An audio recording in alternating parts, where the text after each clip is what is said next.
Durante uma conferência esta manhã, acusou o MPLA de gastar 1,8 mil milhões de dólares em ações de campanha, montante esse que é superior ao permitido por lei.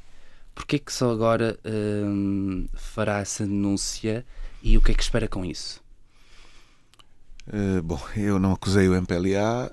Nós, depois das eleições, indicamos uma necessidade de se investigar os custos de campanha do MPLA por uma questão até de moralização das disputas eleitorais e pedagogia em termos futuros, até porque isto é a negação absoluta da competição leal em termos de um processo eleitoral. Foi constituído um grupo de trabalho com membros da sociedade civil, de maturidade, todos eles tiveram o seu tempo de trabalho e esse grupo de trabalho só concluiu o seu trabalho esta semana, no princípio da semana. E, portanto, recebi uma cópia de um documento bastante fundamentado. Ao decidir tornar público é porque ele está com credibilidade bastante, e este número não são as majorantes, eu diria são as minorantes. É bem possível que seja maior, e o valor que gastaram não é surpreendente para quem acompanhou a campanha, na medida em que, se lhe cito 3, 4 questões, isto pode bem fazer perceber que foi um escândalo. Pode dar um exemplo? Mais de 300 autocarros em cada comício, a transportar gente de todas as províncias envolventes para os locais de comício, permanentemente em mobilidade. Se for fazer o custo de cada um destes autocarros, isto foi pago com que dinheiro? As viaturas distribuídas em todos os municípios, em todas as capitais provinciais, em todo o país, em todas as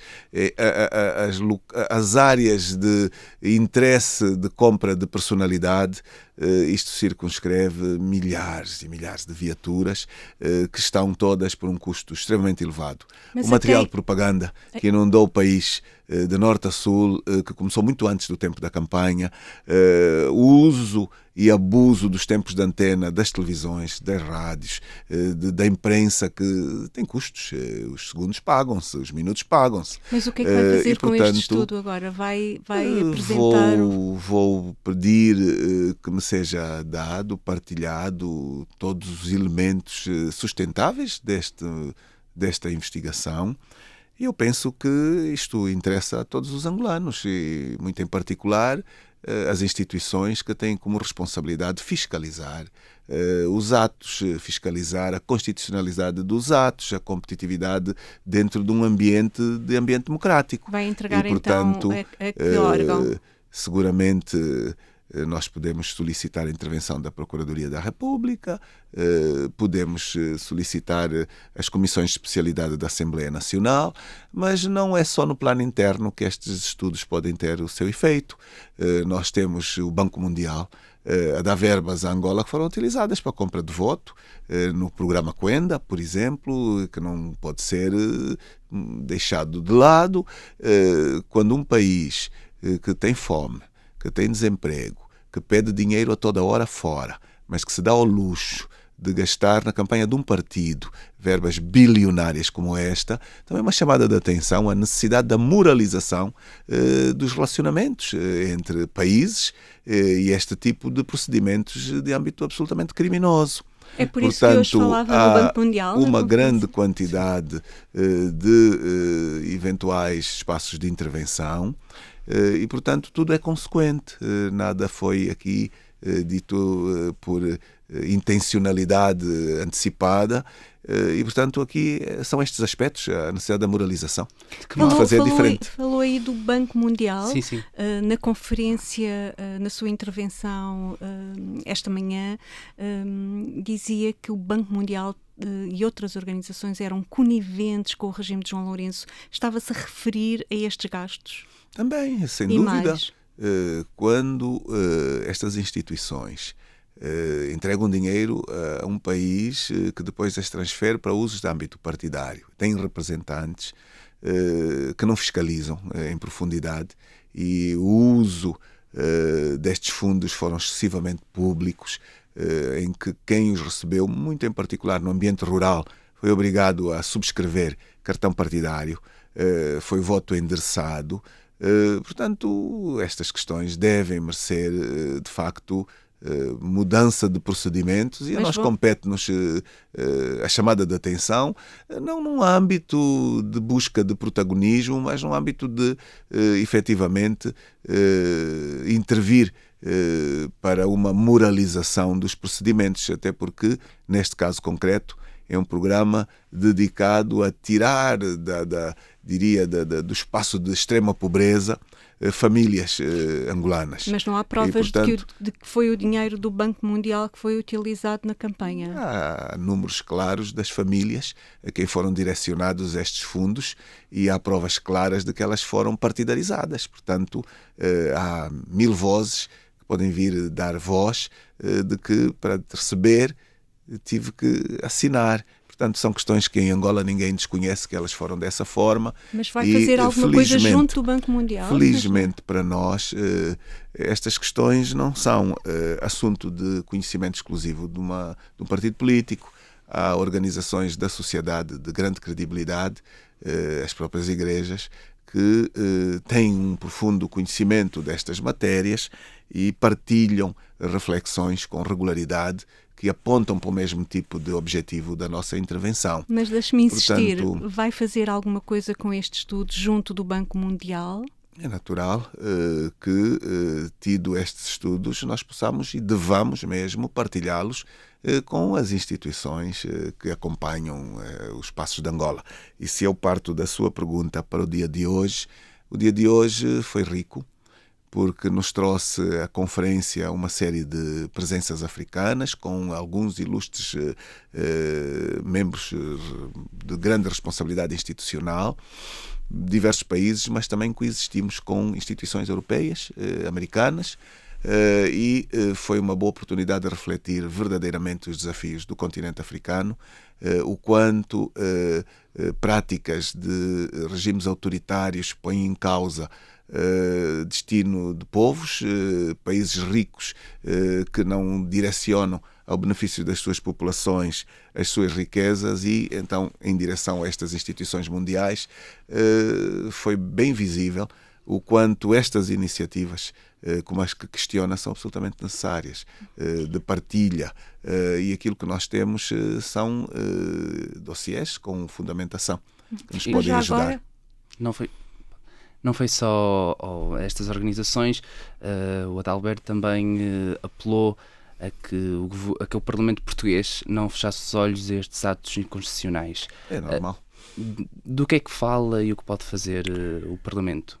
Ora bem, nós vemos um mundo global, e no mundo em que vivemos ninguém se põe à margem desta interação, que no caso de Portugal até é mais concreta se falarmos de Angola, e é de Angola que eu puxei o estudo do caso especial de Angola. Ora, nós tivemos uma experiência muito recente de realização das eleições em Angola, e infelizmente elas decorreram num ambiente escandalosamente antidemocrático, em absoluto. Quando no decurso destas eleições se toma o poder e a governação produz violações dos direitos humanos, com grandes quantidades de pessoas a terem que abandonar o país para salvaguardarem as suas vidas, que é o cenário que está hoje multiplicado por muitos cidadãos, infelizmente muitos deles muito jovens. Por uma questão económica? Por uma questão de liberdades, fundamentalmente, e de respeito aos direitos deste tipo de pessoas, que por terem escolhido o ativismo cívico se tornaram alvo dos serviços e das instituições partidárias do país. Quando isto ocorre, logo a seguir a umas eleições, quando nós vimos o início de uma governação que continua a usar e a abusar da contratação simplificada, da recepção de fundos até americanos, por exemplo, destas novas parcerias para a energia, e estes fundos são entregues às empresas dos amigos, sem concursos. Eu penso que nisto tudo também os americanos começam a ter a necessidade de refletirem sobre as parcerias que têm encontrado. E estes são hoje factos reais. Esteve em Angola esta semana um alto dirigente que, segundo a imprensa não pública, por lá passou pela preocupação do destino dos fundos que Angola não tem sabido utilizar devidamente. Quando estas questões ocorrem, fundamentam substantivamente as nossas intervenções e as nossas chamadas de atenção, no sentido de procurarmos envolver as comunidades e o benefício da governação exatamente no povo.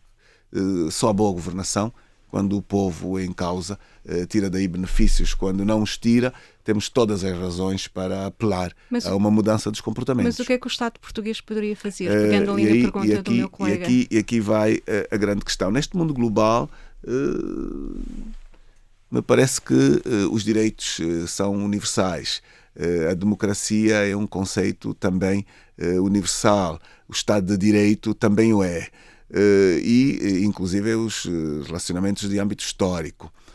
Portugal tem, seguramente, em Angola, muitos interesses. E eu penso que, independentemente dos interesses de Estado, que muitas vezes fazem fechar os olhos a determinadas práticas, nós somos sempre aqueles que apelam aos valores éticos, aos valores morais, aos valores políticos, e o Parlamento português não está imune de se solicitar atenção a descontinuidade da aplicação da legalidade das Constituições. Há uma interrupção Portugal... constitucional? Não, o que eu estou a dizer Portugal é que... fecha os olhos às questões éticas por causa dos seus interesses em Angola? Parte dos observadores que estiveram em Angola foram portugueses e participaram num esquema vergonhoso de silenciar violação a direitos universais, a violação absoluta a conceitos que em Portugal seguramente estas pessoas não se atrevem a permitir que ocorram aqui, e nós temos que moralizar estas questões. Se as próprias pessoas não se impõem limites, nós devemos mostrar-lhes que aquele não é o caminho, e portanto também há observadores portugueses que foram para Angola fazer fretes. Portanto, de forma muito clara, nós não devemos ter problemas em afirmá-lo. E relativamente à presidência portuguesa, recentemente Marcelo Rebelo de Sousa ficou muito feliz e tornou público, por exemplo, com a visita do rei de Espanha a Angola. Considera, como é que avalia a atitude do presidente português relativamente à Angola e ao regime de João Lourenço? Bom, o presidente português passou por Angola recentemente 2 vezes e nas 2 vezes convidou-nos para audiências, procurando, seguramente na primeira interpretei-o dessa forma, passar também alguma, diria, indicação positiva da pluralidade das relações num país que por hábito não o pratica. Eu pensei que, de facto, esta foi também uma iniciativa de âmbito positivo, no sentido de educar efetivamente o governo angolano ao diálogo plural interno. Aspecto positivo. Não deixa de ser fator de especulação também o facto de, quando em presença portuguesa, nos discursos públicos, não se ter saído muito bem nos encontros com João Lourenço. Também é um facto em Angola que foi sempre muito aplaudido. Nos últimos tempos tem sido alvo de enormíssimas críticas e eu acompanho a opinião pública portuguesa. Creio que aqui mereceu igualmente um tratamento não muito simpático. Eu penso que, como um homem atento que é, fica-lhe a necessidade de olhar para esta realidade e tirar as suas conclusões. No segundo encontro que lá esteve, voltou a convidar e partilhou leituras. Enfim, a conversa foi muito franca, mas eu penso que não devemos a nenhum nível impor posicionamentos. Aliás, cada país trata de defender os seus interesses muito pontuais, mas não deixa de existir muitas vezes o excesso de alguma hipocrisia do âmbito político. Não é comum dizer estas coisas. Amanhã muda-se o poder e depois muda-se totalmente depois as vontades. Eu penso que é preciso moralizar. Tem sido essa a tradição do regime português? Tem sido essa uma tradição. Postura hipócrita em relação à Angola? Sabe que Angola detém interesses grandes, as suas reservas estratégicas de petróleo, de gás, de diamantes, de minérios amplos, atrai parcerias e Muitas vezes alguns amigos me dizem que Angola pratica uma diplomacia do barril, com poucas preocupações sobre os direitos, sobre o Estado de Direito, e muitos países não se preocupam muito em acautelar esse tipo de relacionamentos. De Portugal esperamos efetivamente o contrário, que se preocupe, até pelo caráter histórico das nossas relações e pela proximidade dos povos. O que não tem acontecido até aqui? Muitas vezes não, como se sabe. Falemos da UNITA. Muito bem. É verdade que tem havido há rumores de que tem havido uma certa cisão ou uma certa divisão dentro da UNITA entre a ala mais tradicional do AMBO e uma ala mais aberta do BIE. Estes rumores são verdadeiros? Interessa ao regime vendê-los permanentemente. A UNITA está bem e recomenda-se.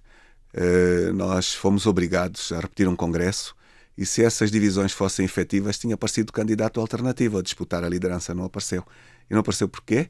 Porque entendeu que não tinha espaço para ganhar, o que é mau, porque eu fui um dos que fui penalizado pela não materialização de um espaço de competição, de pluralidade, que é uma prática nossa. Mas isso foi antes das eleições, estamos a falar no pós-eleitoral. O Congresso foi antes das eleições. Agora, o Congresso foi anulado, o Congresso da UNITA, 2 anos depois de o realizar, e foi obrigado a fazer um Congresso 6 meses antes das eleições. Portanto, foi há muitíssimo pouco tempo. Mas estamos a falar de uma UNITA depois das eleições, uma UNITA que se abriu à sociedade civil. A UNITA abriu-se à sociedade civil desde a primeira vez em que o presidente que aqui se encontra se candidatou. Não mudou nenhuma estratégia. A visão estratégica passou até a ser completamente implementada e, portanto, não houve mudança de rumo. Então não há nenhuma tensão dentro da UNITA? Não tenho nenhum problema a esse nível. Conheço estabilidade na gestão das questões. Nós temos a boa prática de procurarmos sempre a pluralidade quando disputamos final de prazos de mandato. Temos respeitado os prazos e na UNITA há 3 níveis que são obrigatoriamente, diria, responsavelmente indicados por eleição.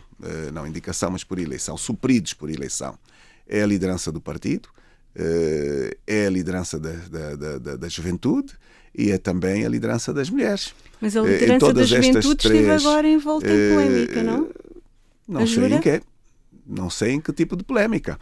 De alguma pressão da direção do partido para que múltiplas se candidaturas e nestas múltiplas candidaturas as candidaturas obedecem a princípios estatutários e quando um candidato não tem o tempo para concorrer pode-lhe chamar polémica.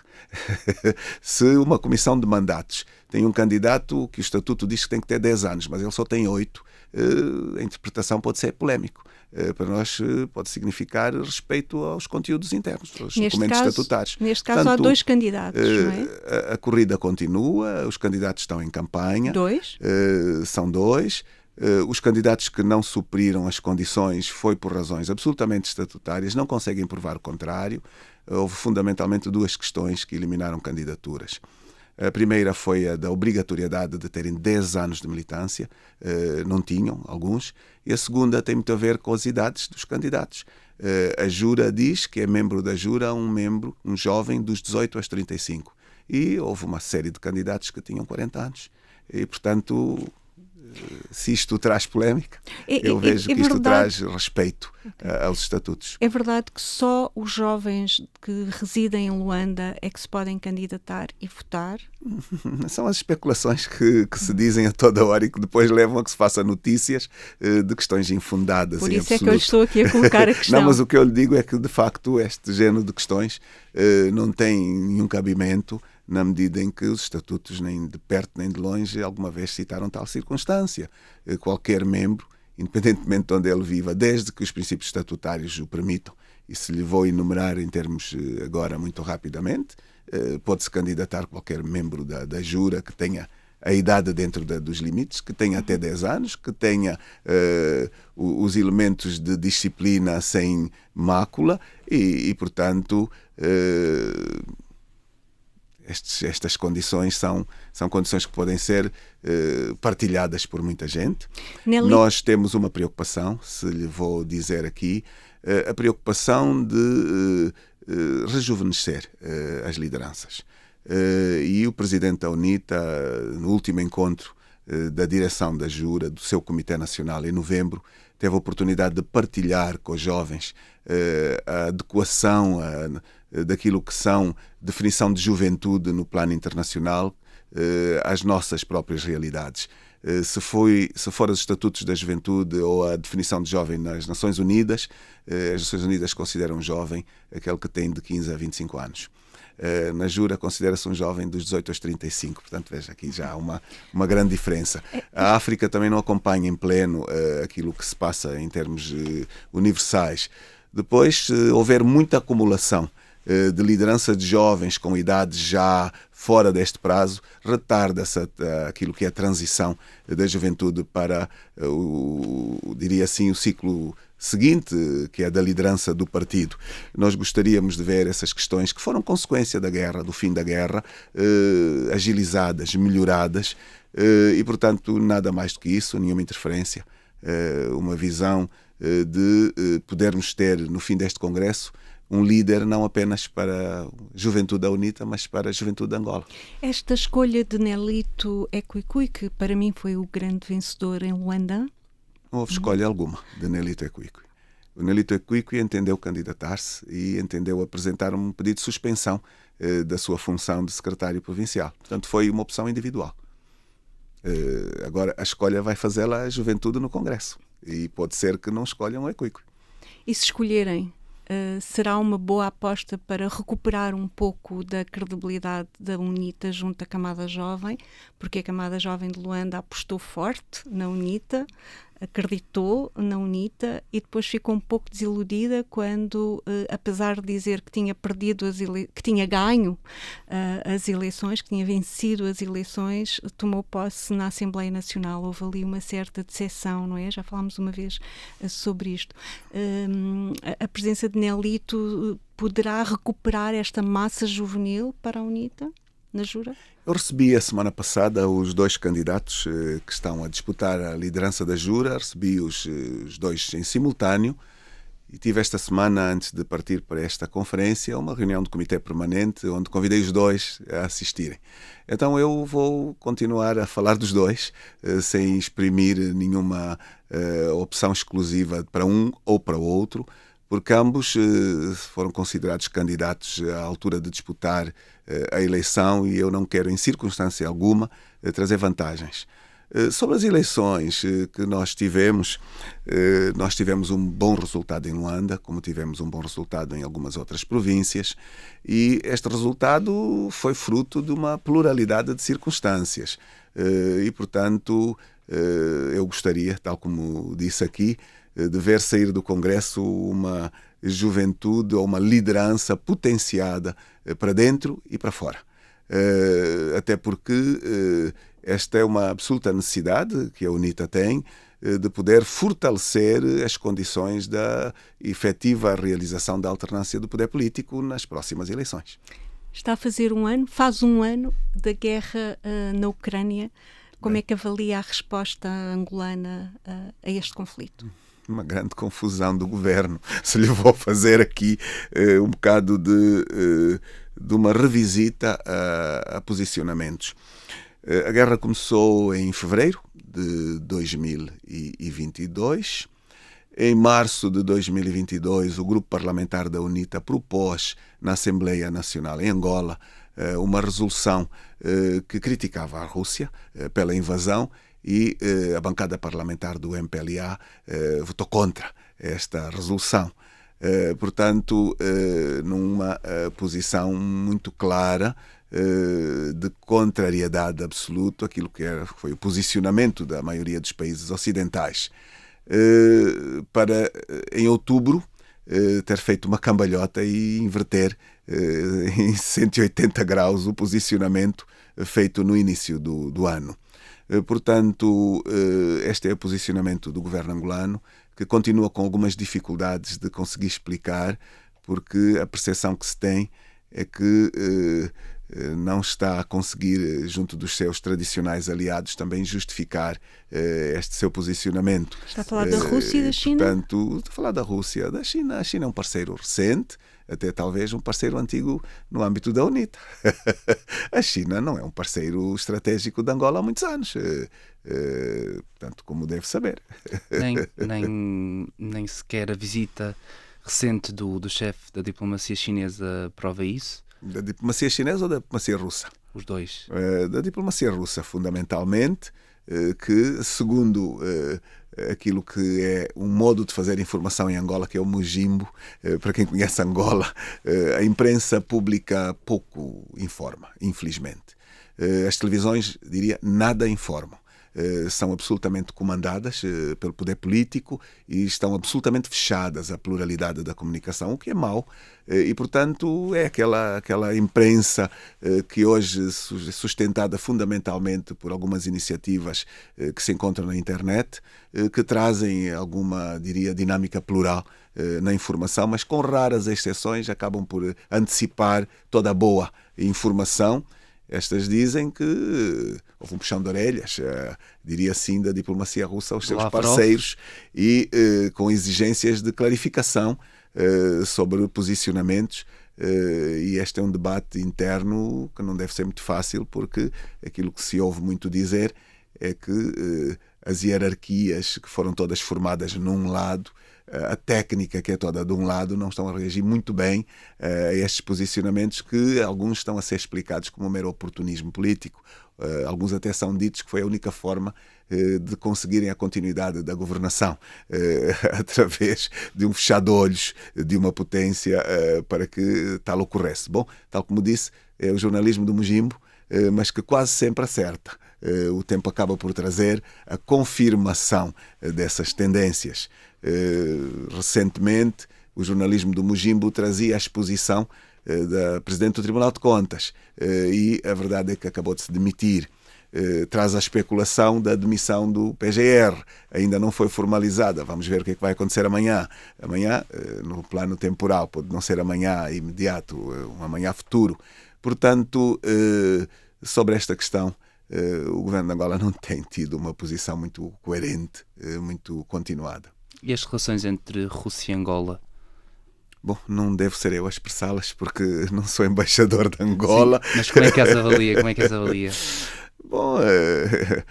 Bom, eu não devo transmitir aquilo que são o resultado, nomeadamente de alguma daquela que é a boa relação entre a UNITA e as embaixadas que estão em Angola e a comum prática de as visitar regularmente, e, portanto, eu não estou autorizado a trazer a público o que eu vi do embaixador russo a última vez que passei pela embaixada. E que eu penso que os jornalistas terão um ganho se fizerem entrevistas e se eles aceitam responder. Mas, de facto, aquilo que muito se vislumbra e é público é que houve uma transição do espaço soviético para o espaço americano, com descontinuidades de práticas, com uma não assunção daquilo que são exigências de respeito a transparência, a boa governação, ao respeito pelos direitos humanos, a uma economia de mercado, porque Angola não pratica uma economia de mercado, porque é uma economia absolutamente centralizada, com comandos políticos sobre as questões que contrariam o habitual posicionamento das economias liberais, dos países do Ocidente, e, portanto, aqui alguma contradição entre opções e posicionamentos e alinhamentos que não são comuns e que não são lógicos de explicar. Portanto, esta é uma realidade que nós temos que conviver e que tem consequências muito negativas para nós todos. Voltemos só aqui à política interna. Sim. Eleições autárquicas vão acontecer? Quando é que vão acontecer? Qual é a sua expectativa? Qual é a sua aposta? Os angolanos já perceberam que o MPLA tem medo de realizar as eleições locais e as eleições autárquicas, e este medo ficou amplificado com o que ocorreu nas eleições gerais. Luanda apresentou um claro resultado favorável à UNITA.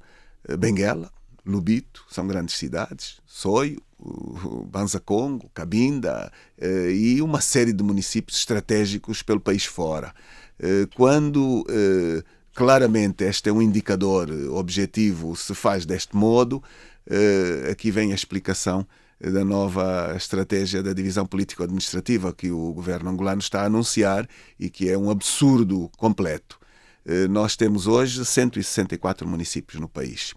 E a posição tradicional do MPLA é recusar a realização de eleições em simultâneo nos 164 municípios. E porquê?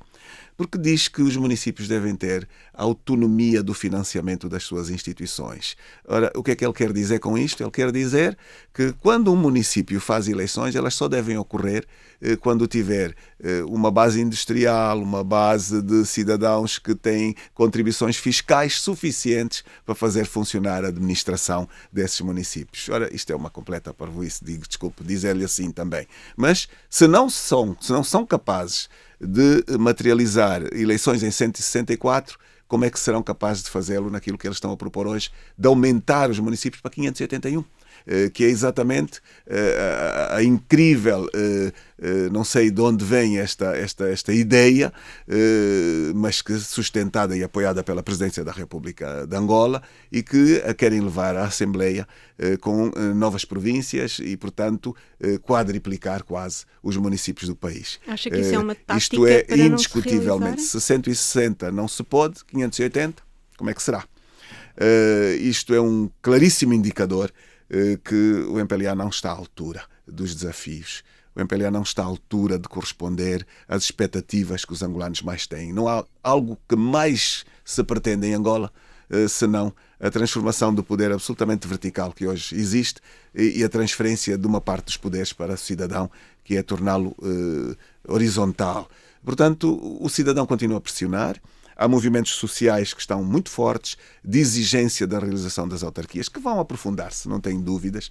Temos a posição da Igreja Católica, que terminou esta semana uma importante reunião e onde aconselha claramente a realização do poder local, mas onde também desaconselha a divisão político-administrativa que o governo abraça. São espaços de grande importância, de grande credibilidade, de grande proximidade das comunidades, que são indicadores claros das costas viradas, eu vou dizer mesmo assim, entre as opções de quem hoje está a governar e a esmagadora maioria do cidadão. O MPLA alega que neste Orçamento de Estado que foi recentemente votado, que colocou verbas para a realização de eleições autárquicas.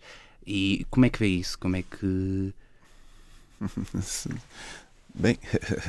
Ninguém as viu. Ninguém as viu. Portanto, não sei como é que o MPLA alega que colocou verbas se elas não estão lá, não existem. Não estão no orçamento? Claro que não estão no documento do orçamento? A realização de eleições autárquicas não está no orçamento, de maneira alguma.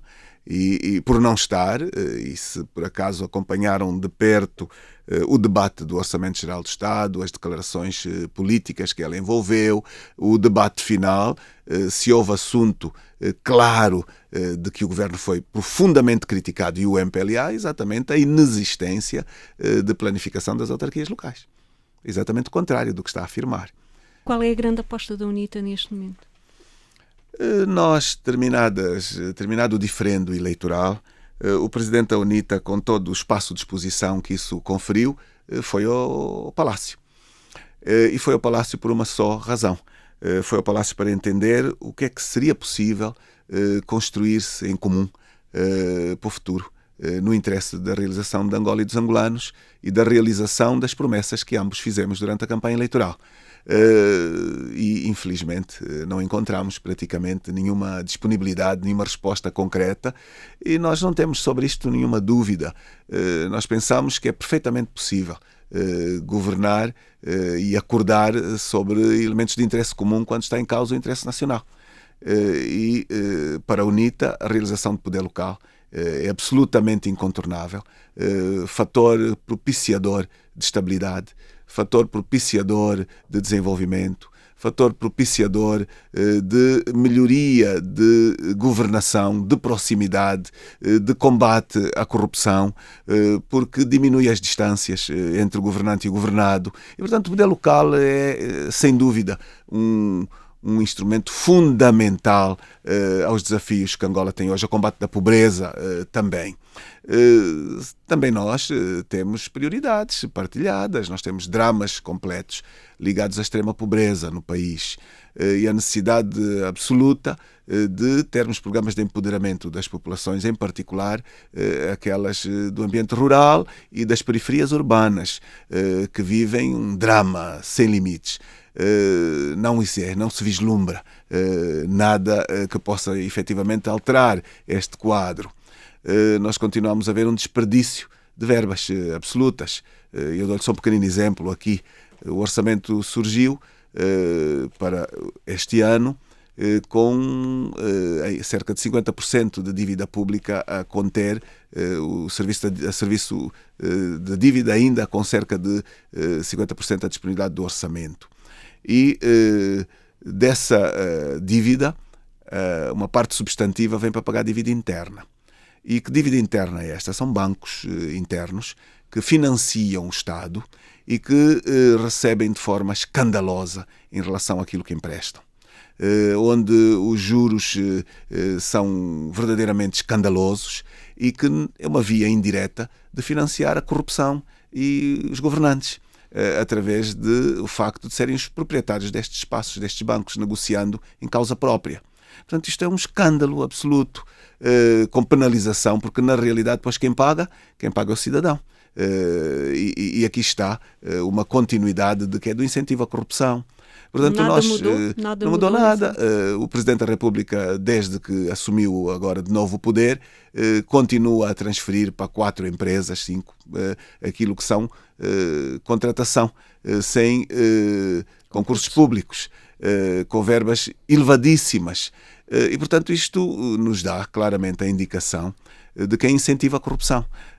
Eu sou deputado e faço parte de um clube internacional de deputados contra a corrupção, que tem formação permanente, que visita as instituições internacionais de âmbito financeiro e ensinam claramente que o maior incentivo à corrupção é a inexistência de concursos públicos. É a maior fatia que desvia do Estado e do erário público, do interesse de todos, dinheiros para, efetivamente, os bolsos da corrupção e dos incentivadores. E isto diz-nos que em Angola o maior incentivador da corrupção acaba por ser o próprio Presidente da República, com estas suas práticas. Quando falamos estas questões, elas não são agradáveis de ouvir, mas é melhor fazê-lo para ver se, pelo menos, se revêem, se alteram estas condutas, porque estas condutas não fazem parte da boa governação, não fazem parte da transparência. Elas acabam por utilizar de forma incorreta verbas que poderiam servir para resolver imensos problemas que o país tem, infraestruturas que o país não tem, escolas que o país não tem, hospitais que o país não consegue levar de um ambiente urbano para a globalidade das comunidades e portanto, nós continuamos a ver os anos a passar e repare que nós vivemos o maior período de paz, felizmente, 2002, 2023. São 21 anos, mas não houve substancial mudança do tecido social. Pelo contrário, há uma degradação acentuada desta realidade. E, portanto, esta é a nossa realidade. Mas está a se dizer... se me permite, e sei que o tempo não é grande, a reunião de hoje permitiu fazer também aqui alguns balanços importantes. As organizações internacionais, nomeadamente os parlamentos, União Africana, Parlamento Africano, Parlamento Europeu, Congresso e Senado americanos, são aquelas que diria de maior visibilidade, têm medidas punitivas muito duras contra os golpes militares, porque elas interrompem a aplicação das constituições e causam imensos dramas, enfim, tremendos.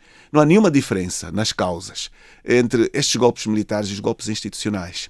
O que nós vivemos em Angola foi um golpe institucional e um golpe eleitoral e a interrupção e a descontinuidade da aplicação da Constituição com instituições partidárias a darem legalidade e não legitimidade, porque não a têm, a quem se encontra a governar. Este é um drama enorme, porque governar sem legitimidade também tem muitas consequências. E o que se passa hoje em Angola não muda.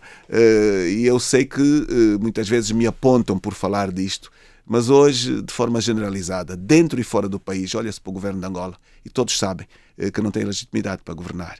E, portanto, isto é um drama muito grande. E, portanto, a Conferência aconselhou, refletiu e vai nos proporcionar trabalharmos junto destas instituições no sentido de ser melhorado os aspectos legais de pedagogia e de ação concreta que restringam a disponibilidade com que alguns governos auto-organizam eleições, auto-se elegem, se auto-continuam no poder, com consequências dramáticas, porque são consequências idênticas àquilo que resulta dos golpes militares. Mas quando a UNITA aceita tomar posse na Assembleia Nacional, não está de alguma forma a legitimar os resultados eleitorais? Estas questões não são questões lineares, simples, infelizmente. E, portanto, a opção alternativa que existia, que foi debatida, que foi refletida, que foi partilhada em todo o país, é uma opção seguramente pior.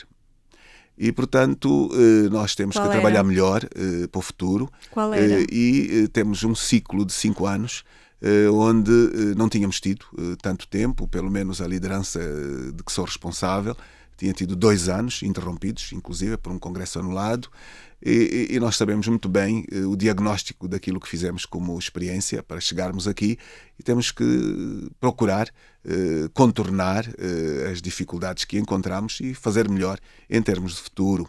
Qual Também era não a alternativa a não ir à é Assembleia? Não Qual é é a verdade. alternativa? Não me Era a disse. interrupção da normalidade do funcionamento do país, indiscutível. Ir para a E rua. quando nós vimos o aparato bélico de quem diz que ganhou, mas que o que colocou na rua foi tanques, mísseis, um poder repressivo, eu não tenho nenhuma dúvida que provavelmente as vozes, poucas, direi mesmo, que nos apontam o dedo, seriam as primeiras a apontar o dedo em sentido contrário, se fôssemos pela outra via. E como temos maturidade e também conhecemos o que é hoje o sentimento maioritário das populações, porque a UNITA teve o cuidado de ir às instituições, de percorrer o país, de debater com a sociedade antes de tomar a posição, e nós indiscutivelmente encontramos uma sociedade esmagadoramente numa posição de nos aconselhar a não partirmos para aquilo que alguns, e eu respeito, gostariam que se fizesse, que era a voz de levantamentos e a contestação extrema do poder de legalidade atribuída, mas que é uma legalidade reconhecida, inclusive pela comunidade internacional, e, portanto, aqui há que ser também um pouco pragmático. O que está a dizer é que evitou um banho de sangue. Indiscutível. Ninguém tem dúvidas disso. Veja o que aconteceu no Brasil, que foi uma expressão que eu não tenho nenhuma dúvida que em Angola a expressão era muito mais acentuada, provocou. Angola saiu de um período muito longo, de muitos anos de guerra, e anos que deixaram muitos traumas. Anos que deixaram consequências terríveis sobre todas as famílias, e quando nós fomos auscultar o país, nós percebemos muito bem que as vozes que nos apontaram o dedo não eram, de facto, vozes maioritárias.